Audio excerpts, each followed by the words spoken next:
ಜಗದ ಸೃಷ್ಟಿಯಲ್ಲಿ ಎಲ್ಲೋ ಲೋಪವುಂಟು, ಸುಖವ ಹಂಚುವಲ್ಲಿ ಏನೋ ದೋಷವುಂಟು. ದಣಿಯೋನು ದಣಿಯೇ ಆಗಿಲ್ಲ, ಆಳೋನು ಆಳುವಾಗಿಲ್ಲ. ಪ್ರಜೆಗೆ ರಾಜಯೋಗ ಅವನೇ ದೊರೆಯು ಈಗ. ಲೋಪ ದೋಷವನ್ನು ತಿದ್ದಲೇಬೇಕು ಬೇಗ.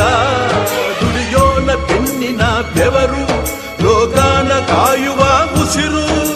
ರೈತ ನೀನೇ ಸಿಂಹ, ರೈತ ನೀನೇ ಸಿಂಹ, ರೈತ ನೀನೇ ಸಿಂಹ ಎಂದ ಬರಹ ಬದಲಿಸಿ ಬ್ರಹ್ಮ. ರೈತ ರೈತ ರೈತ ಅನ್ನ ಕೊಡುವ ದಾತ. ಜೀತ ಜೀತ ಜೀತ ದೊರೆಗಳು ಬೆಳೆಸಿ ಭೂತ. ಬೇಲಿಯ ಹೊರಗಡೆ ಬಂದ